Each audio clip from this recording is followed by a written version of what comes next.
Hey guys, it's me again. For those who don't know, my name is Logan Clementi, and this is my quarter 4 or term 4 video project for my criminal justice course at Seminole State College. This class is ethics.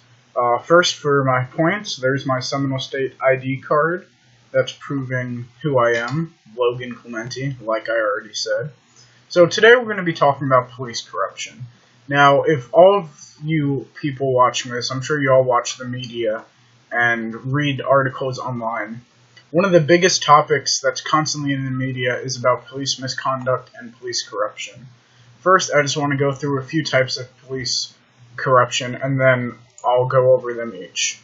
There's things like extortion and bribery, corruption of authority, theft and burglary, shakedowns, fixing of cases, perjury, internal playoffs, framing, and ticket fixing.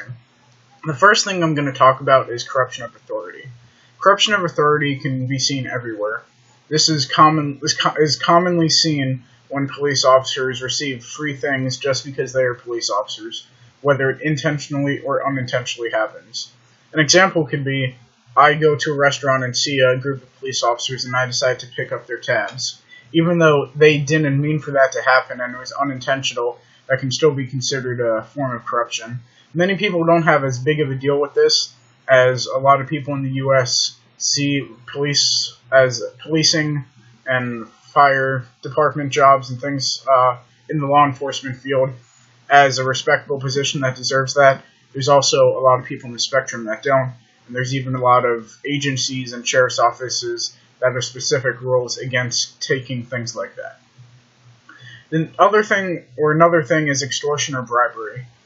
Bribery is often seen in politics, but it's also in law enforcement, as the two coincide in a way, you could say. For example, I kill someone and no one knows about it yet. I want to cover it up. If I have the police chief in my back pocket as a politician or as a person of interest that can help them or help the agency in any way, then I could give them money or overlook that crime and not look into it and make sure that no one finds out about it.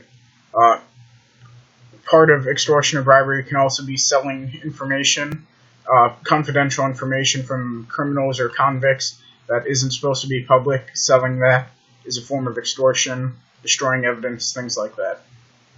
Another type of corruption is theft and burglary. This commonly occurs at crime scenes. So, let's say I'm a police officer, and I go to a crime scene, and there's some drugs there. I could pocket those drugs and then use them for myself, sell them for personal gain, or I could even plant them at other crime scenes in hopes of trying to bust someone else, even though it's something that they didn't do. Another thing is shakedowns, which is essentially the same as theft and burglary. It's stealing items for personal use, not to sell for your own benefit, but to personally use yourself. Another big thing is perjury, which is lying to protect your other officers or your friends or family in a court of law, or if there's an investigation ongoing in your department or agency. So that's a big thing we see. Everyone, they go up to the courtroom, they raise their right hand, they swear they're not lying, but the stories are mixed match and none of them add up to each other or to what actually happened. Obviously, there's perjury going on, but you just have to find who it is. If it's a police officer, that's obviously considered a form of police corruption. Another thing is payoffs.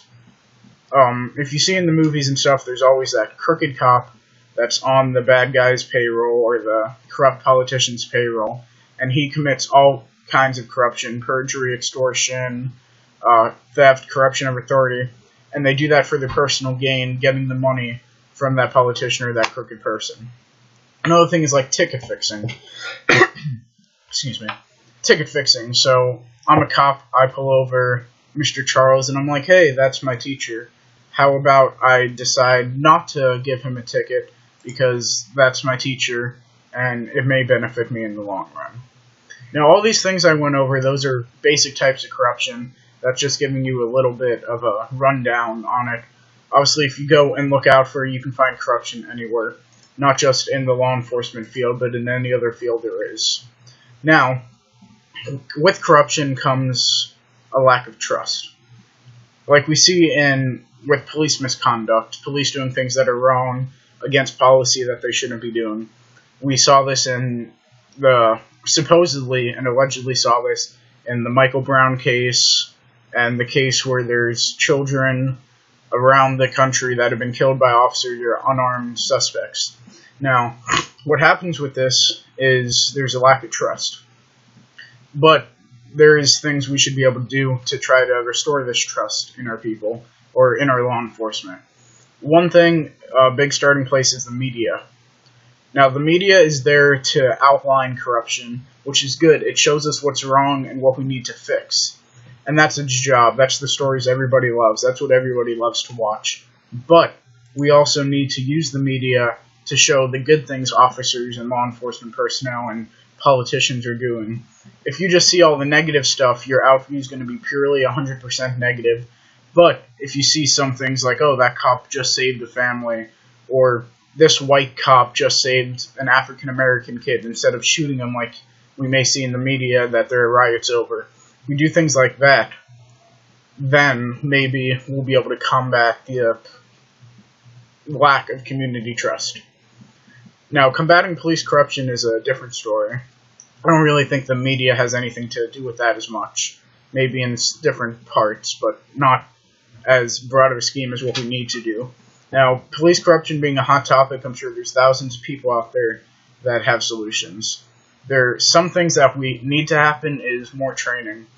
Now, if you go through a 20-hour course in culture training, and there may be a culture you don't cover, or just in a classroom setting, when something happens in the field, and someone had paid you off or anything like that, you may not know how to deal with that situation.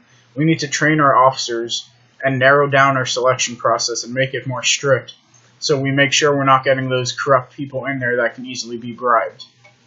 Alright, that's it, guys. So thank you for watching.